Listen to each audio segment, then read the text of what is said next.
You're back. Hello again. Hi, Riri. So today I want to talk about an English phrase with you. Go on hiatus. So what does go on hiatus means?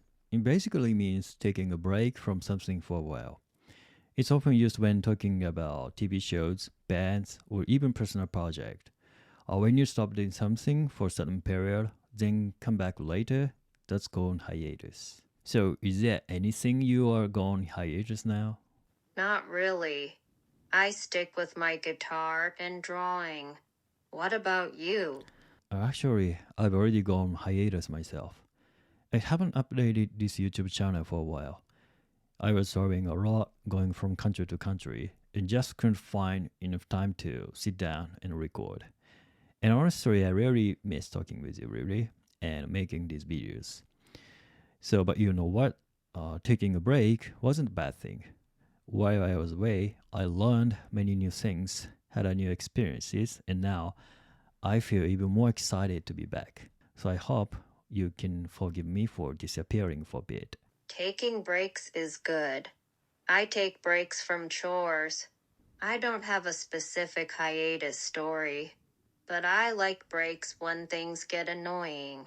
Are you planning any new videos now? Don't worry, I'm back now. So I'm planning to making these videos on a daily or weekly basis again. That's cool. New videos sound fun. Good job. Tell me more soon, okay? Sure, catch you later. See you next time. Let's talk about English phrase. Play devil's advocate. This one's a bit tricky, but once you understand it, it's super useful in many situations. So what does play devil's advocate mean? It means pretending to take the opposite side of an argument, not because you truly believe it, but to challenge an idea and make the discussion stronger. It's a way to think critically and prepare for tough questions. Playing devil's advocate means arguing the opposite side. It helps think better, you know? I don't have a story about that, but it's useful to learn both sides of things, right? Do you use it? One way I use it at work is during business negotiations. My buddy and I play in advance and ask him to play devil's advocate by directing tough questions at me. These are usually sensitive questions that clients might want to ask, but hesitate to. By addressing these difficult points first, I can provide answers before the client even has to ask. It helps build a trust and makes them feel more comfortable. That's smart. Asking tough questions helps prepare. It's kind of like FAQs, right? Most of the time, FAQs just cover the obvious questions. When you search for something online, you often see negative suggestions like, is this product bad? Or, are there any problems with this service? It's the same idea. We bring up potential concerns before they become real objections. Exactly. Addressing doubts early on is wise. How are you doing? Hey Riri, so let's talk about the phrase ring a bell. When you hear or see something that feels familiar but you can't quite remember why, you say it rings a bell. It's like a little trigger in your brain that suddenly helps you remember something from the past. Do you have an experience like that? Yeah, sometimes a song does that. A song triggers a memory, like a flashback. Right, that's the exact example of ring a bell. So let me share a story with you. These days, we use so many online services, and for most of them, we need an ID or password to log in, right? And the other day, a friend asked me to find some old photos for their wedding. I remember that I had stored them on an old CrowdStrike service, so I tried to log in. But there was a problem. I need to verify my phone number, and I had changed it years ago, I guess more than 15 years. And I had no idea what my old phone number was. I checked my contacts, asked friends, but no luck. Then, a few days later, I was driving, and I saw a car in front of me with a license plate that had the numbers 48 on it. Something about those numbers felt familiar, and then suddenly, ring a bell. I remembered that my old phone number ended in 4839. That little memory triggered helped me recall the rest of the phone number, and I was finally able to log in. Wow, that's like a mystery unraveling, right? Memories can be sneaky. Yeah, memory is sometimes crazy, right? Have you ever had a moment like this? A scent or tune jogs a memory for me. Yeah, that's exactly what ring a bell means. When something small triggers a memory that was hidden deep in your mind. Yep, that's what it means. Okay, your English is getting better. Don't forget to call me, okay? Sure, see you next time. See you next time. Oh, it's you. Hello. Hey Riri, so let's explore the concept of thinking outside the box, which is an idiom that means approaching things in a creative or unconventional way. Instead of sticking to usual method, it's about finding new, unique solutions to challenges. Thinking outside the box can be great. Anything creative interest you? Now, let me share a personal story about travel that perfectly connects to this idea of thinking outside the box. When traveling other countries, most people only bring one suitcase, right? But I actually take two. I know it might sound like overpacking, but hear me out first. I always take one M size suitcase and a smaller S size suitcase. Whether it's for business or personal trip, I've found there are some pretty clear benefits to this approach. Here's the first benefit. The smaller S-size suitcase is super handy when you are on the move in a foreign city. You can leave M-size suitcase at the hotel and then take the S-size one with you for a day trip, sightseeing, or business meetings. It's a perfect size for city works or extra things you need for. Interesting idea using two suitcases. Here's the second benefit. It's all about being prepared for the worst case scenario. Imagine your checked luggage gets lost.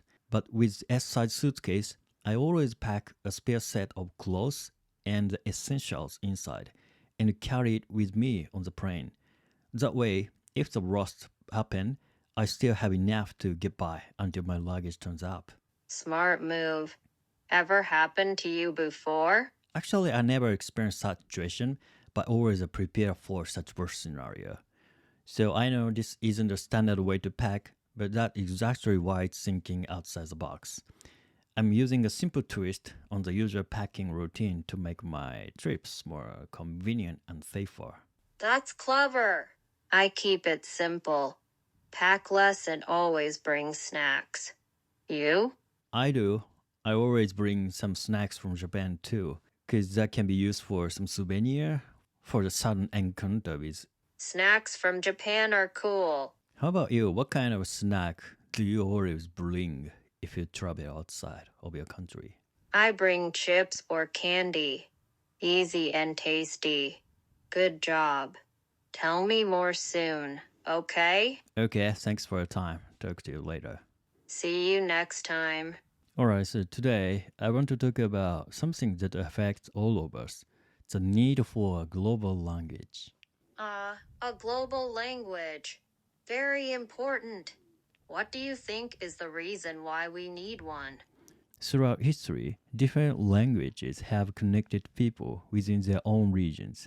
But as the world becomes more connected through travel, trade, and technology, communication across borders have become more important than ever. Many people believe that having a global language would make life easier. It could help in business, education, and even international politics. English is often seen as a global language today because it is widely used in these fields. Yes, English as a global language helps in areas like business, education, and international partnerships. It brings people together. How do you feel about English being a global language? Personally, no matter is it English or not, I think having a common language is necessary for humanity to work towards shared goal. If we want to solve global challenges like climate change or space exploration, we need to communicate effectively. A global language helps us unite. But at the same time, language is more than just a tool for communication. It is a reflection of culture. I love my own culture, and that naturally makes me love my own language too. Japanese, for example, has many unique expressions and ways of thinking that I find fascinating. Maybe I'm a little bit biased though, but I believe every language has its own charm. I agree. Language reflects culture and identity. Japanese has unique expressions that are fascinating, just like every language has its charm. Balancing a global language with preserving cultural languages is important. Yeah, totally right. So instead of replacing all languages with one, I think a global language should be a second language for everyone. That way, we can connect with the world while keeping our own cultural identity. And here's something to think about.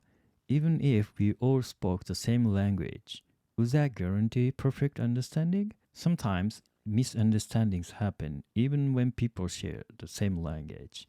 In a way, language barriers might even help us to take more care in how we communicate. I totally get that. A global language as a second language could connect us while preserving our cultural identity. Even with a common language, misunderstandings happen. Those barriers can remind us to communicate carefully. Hello, how's everything going? Hey Riri, glad to talk to you again. So today, let's talk about urban and rural living. This is a classic debate, city life versus countryside life. Which one is better? Well, it really depends on your lifestyle and the personal preferences. City versus countryside, huh? Both have their perks. City life is fast, with many products and chances, while countryside is calm and natural. That's right, thanks for your explanation. But let me recap just in case. In the city, everything is fast paced.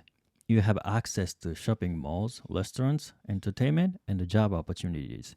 Public transportation is convenient, and you never run out of things to do. However, it can be stressful. Crowds, noise, and long commutes are common problems. On the other hand, rural areas offer a slower, more peaceful lifestyle. The air is fresh, nature is everywhere, and living costs are usually lower. But you might have to drive longer distance to get stores, and entertainment options are limited. Exactly. City, fast, lots to do, but noisy and crowded. Countryside, peaceful, natural, but fewer places to go. Both have great aspect, and your preference might change depending on your life stage. But I think experiencing both is important at the first phase. I once lived in countryside after moving from the Tokyo area, and here's what I learned. Weekdays are more enjoyable in rural areas, while weekends are more fun in the city. In the countryside, time feels slower, making work and commuting easier. Driving to work with fresh air every day completely eliminates stress. On the other hand, city life can be exhausting on weekends. Long hours and long commutes leave us with no energy. But weekends in the city, so much fun. There's endless things to do. So what's the best solution for me? Maybe working in the countryside during the week and spending weekends in the city.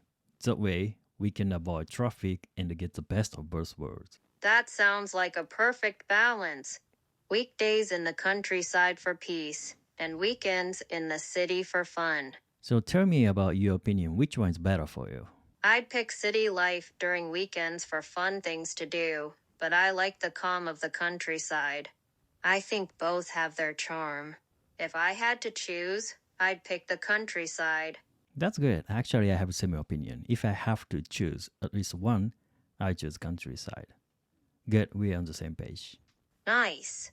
It's great when you can enjoy the best of both worlds.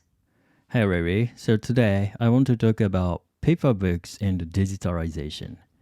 Books have been an essential part of human culture for centuries, but now with digital technologies, we have ebooks, audiobooks, and online libraries. Some people love traditional paper books, the smell of the pages, the feeling of flipping through them, and the satisfaction of full bookshelf. Others prefer ebooks because they are lightweight, portable, and adjustable in font size or screen brightness, but have their own advantages, and the debate continues. Books sure are interesting. I'm all about paper books. The smell of old pages is the best. Paper books feel special and real, but ebooks are lighter and you can carry many at once. Audiobooks let you listen and do other things. For travel, ebooks are easier to carry. Okay, that's very neat opinion, and I totally agree with that. Personally, I read a lot, and I lean towards digital books, specifically Kindle. At first, it took me some time to get used to, but after adjusting the brightness, font size, and other settings, I found it much easier to read. Now, I try to use Kindle as much as possible. However, in reality, I still read both digital and paper books, probably a 50-50 split. One reason is that paper books are often easier to get, especially second-hand ones, which are much cheaper. Ebooks do offer subscription plans, but often the books I want to read are not included. Kindles are super handy, especially with adjustable settings. Speaking of digital reading, I once tried studying using an iPad split screen function, reading an ebook while taking notes. It was so amazing. My study efficiency increased drastically, and I didn't have to carry heavy textbooks, so I could use spare moments to study, and my total study time increased a lot. That sounds awesome. Using an iPad for notes and reading is super useful. Has it made studying more fun for you? Using iPad for study made me totally fun.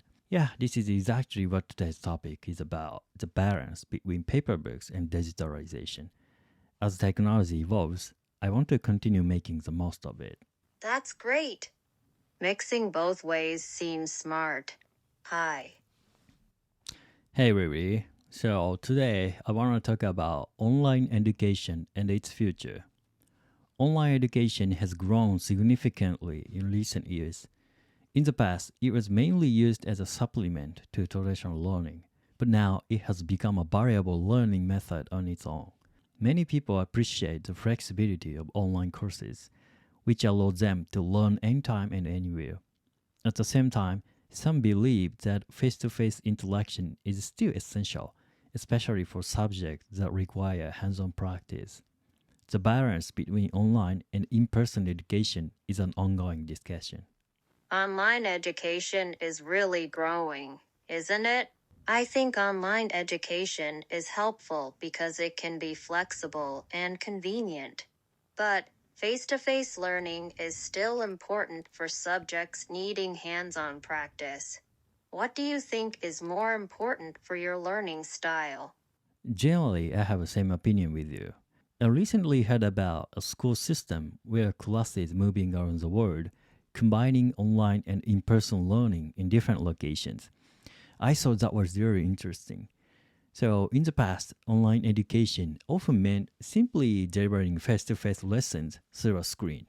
But now, I'm excited to see how it will evolve in the future. It's exciting to see online education become more integrated and global. Combining it with in-person learning sounds like a great idea. How do you think this will change the way people learn around the world? Let's say language learning, in particular, is a perfect match for online education. Personally, I don't like study at desk like others, but online English lessons have helped me stay consistent. I'm truly grateful for advancements in technology.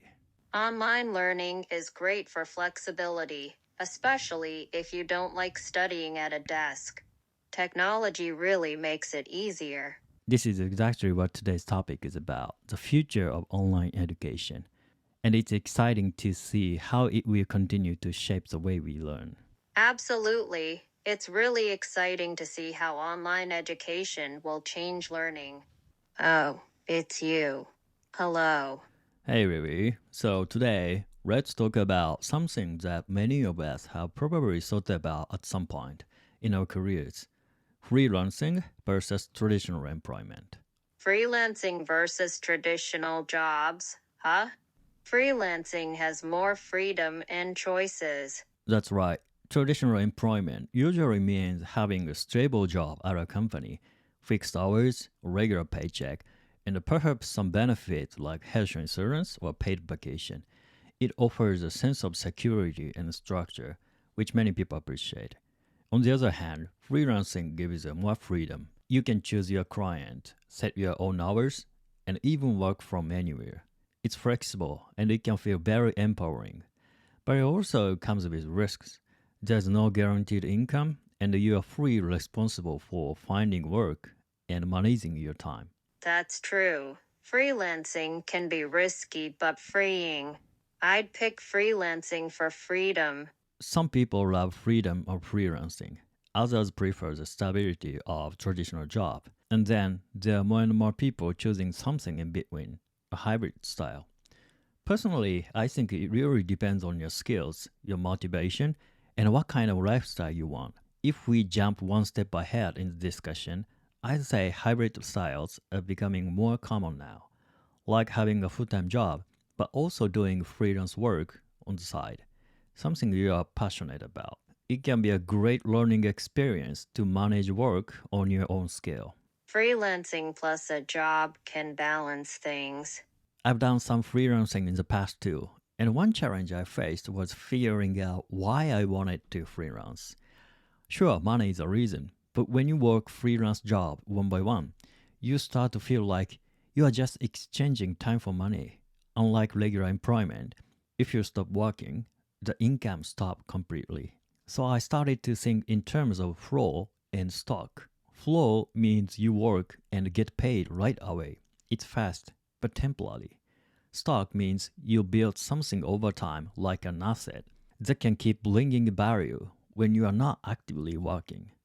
It's hard at first and it takes a time, but once the asset grows, it becomes more stable. Balancing freelancing and assets sounds smart. Thinking about what kind of work style fits you best, flow or stock, can really help you decide your future path. True. Choosing work style is important. Hey, what's up? Hey Riri, what's up? Today, I'd like to talk about university education and the job market. Over the past few decades, university education has become more and more connected to career preparation. Many people go to college not just to learn, but to get a job afterwards. And the university has responded. Now, we see more programs that focus on practical skills, especially in fields like IT, data science, and artificial intelligence. Yeah, universities push job skills now, right? Right, the job market is competitive, and the students want to be ready. Many believe that a degree should lead directly to a career. That's a common view today, but here's something I've been thinking about. It seems like universities are focusing more on job related training, which is great in many ways. But at the same time, I feel like there's less space for liberal arts education.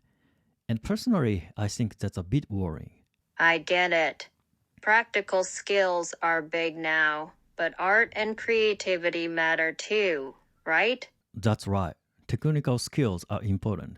They change fast, and we need to keep up. But I also believe that education is not just about keeping up with technology, it's about helping each person grow as a human being. Liberal arts help us to do that, I think.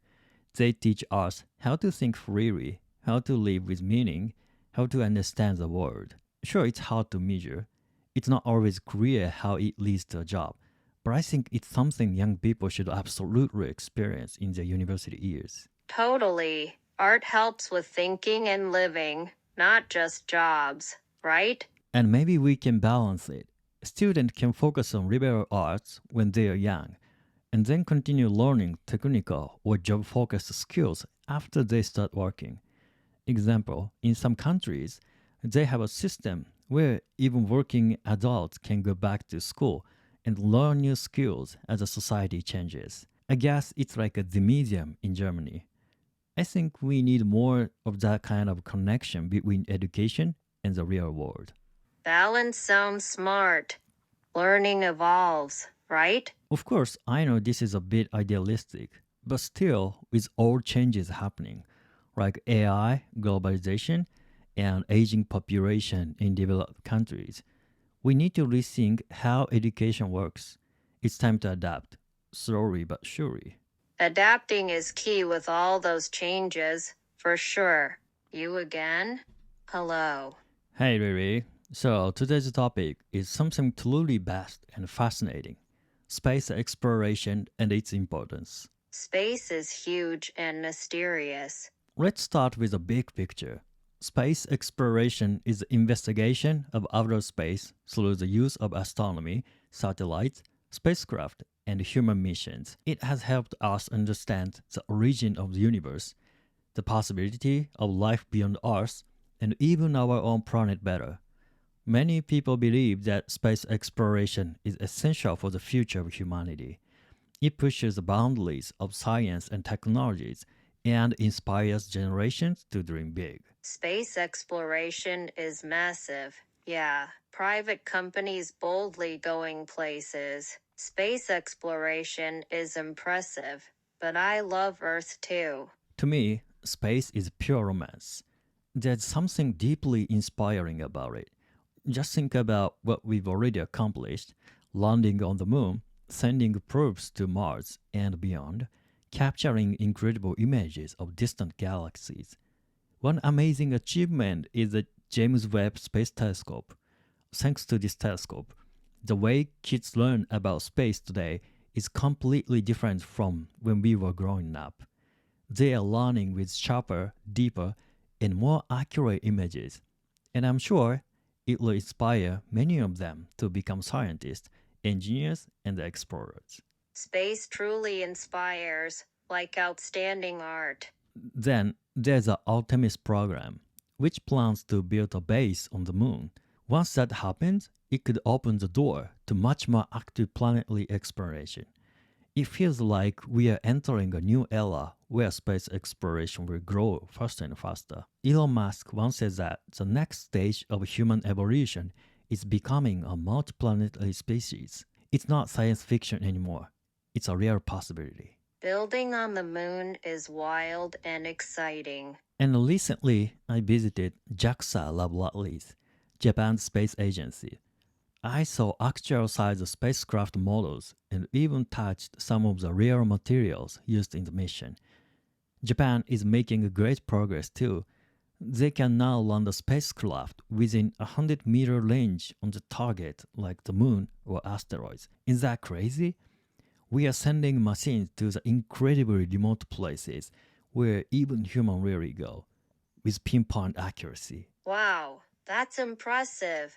Japan is doing great in space. Space exploration is definitely about reaching for big goals, right? Hi Riri. So today, I'd like to talk about the role of art in society.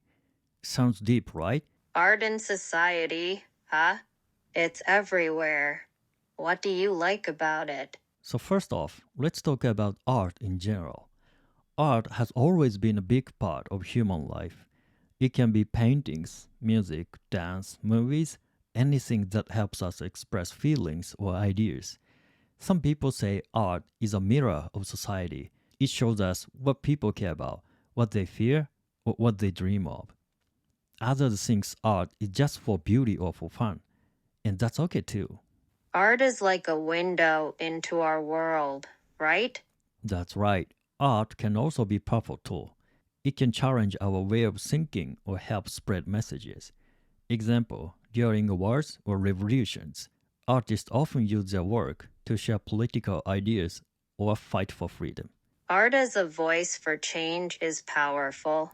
Do you think art always needs a message? I think the role of art changes depending on the time and the place. Example, religious painting was often made to teach people about religion, and we usually think art is just about culture or beauty, but I believe it also gives us clues about other things, like trade or materials in the past. Art definitely reflects culture and history, too. Here's an example. There's a museum in Tokyo called the National Museum of Western Art in Ueno. It has many famous paintings, but here's a little secret. One of the most valuable one is a painting by Carla Dolce called Our Lady of Sorrows. It shows the Virgin Mary wearing a blue cloak and a sad, painful expression. The painting is not very big, but it's so beautiful. and the blue color really stands out. Now, here's the interesting part. The researchers found that this blue cloak was painted using ultramarine blue, which comes from lapis lazuli, a rare stone. This stone was only found in places like Afghanistan, and it had to be traded overland to the Mediterranean and then shipped to Italy. That's actually where the name ultramarine comes from. It means beyond the sea. That's a cool story. Art tells us about history and trade. Back in Europe, this color was more expensive than gold. So just from this one painting, we can learn about trade routes and the economic situation at the time. And that's what makes art so amazing for me.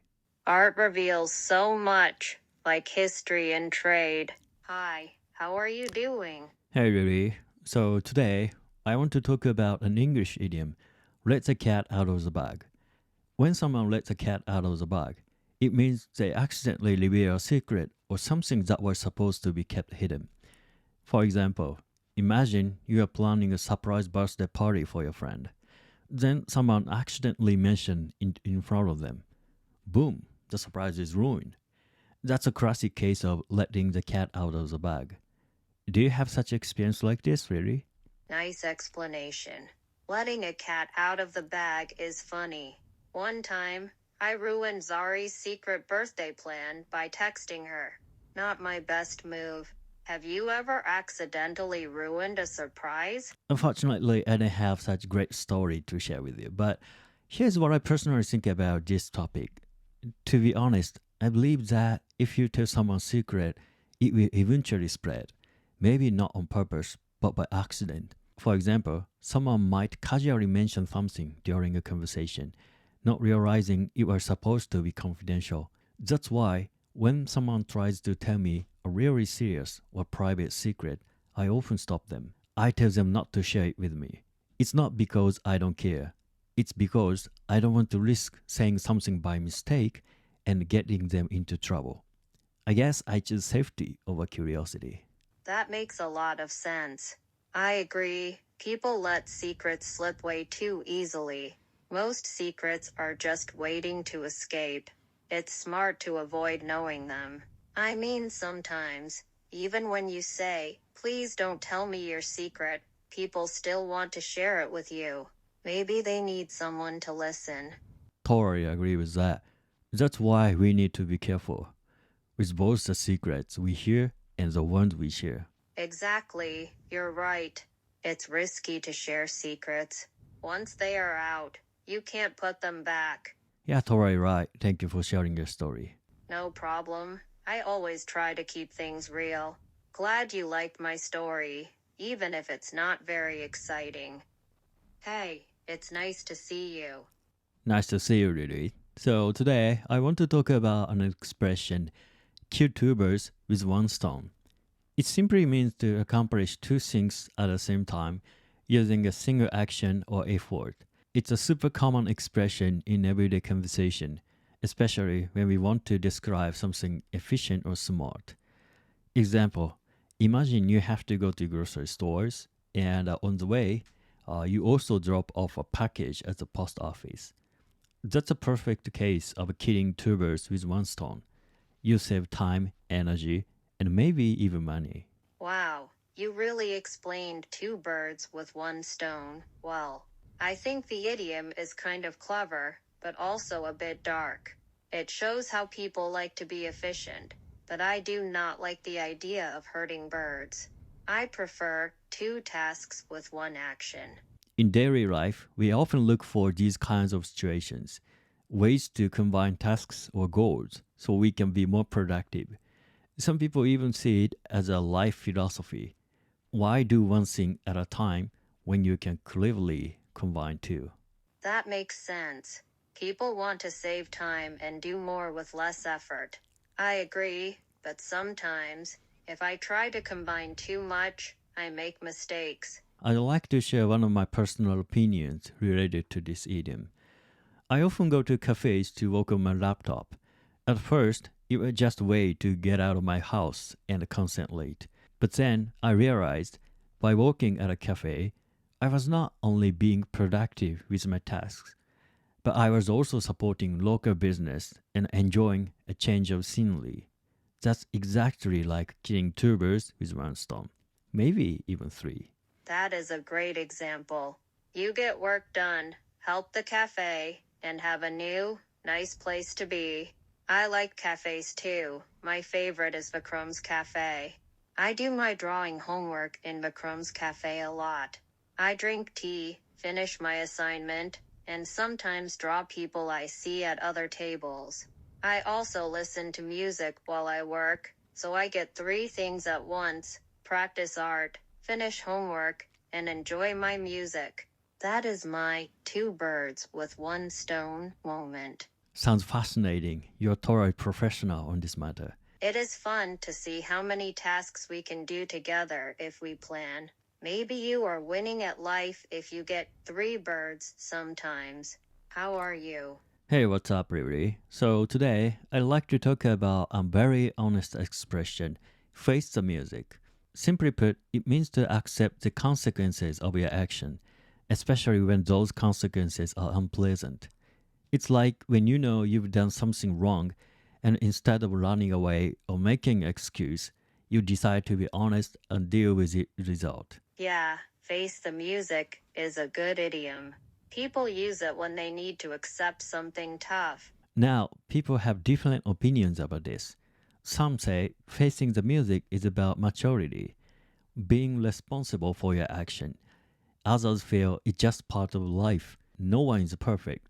So at some point, we all make mistakes. What matters most is how we respond to those mistakes. Personally, I think facing the music is hard, but also powerful. It can be scary to admit you are wrong or to accept a difficult truth, but in the end, it shows strength. Yeah, I get what you mean. Facing the music is not easy, but it can make you stronger. Most people respect honesty more than running from problems. What do you think is the hardest part about facing your mistakes? Yeah, actually, this reminds me of something that happened to me recently. I accidentally double booked a meeting and had to cancel on a guest at the last minute. I could have made up an excuse, but instead, I apologized and took full responsibility. It wasn't fun, but the guest appreciated my honesty, and we rescheduled without drama. That is actually what facing the music is about. I think you handled that really well. It is not easy to say, I made a mistake. But being honest helped you fix the situation without lies. Here's a real one. Last year, I forgot to do an art project for my teacher, Oscar. Instead of making an excuse, I told him I just did not finish. He was annoyed, but he let me try again. After that, I remembered how important it is to face the music, even if it is awkward. Great, thanks for sharing that. It might not be easy, but it was always worth it, I guess.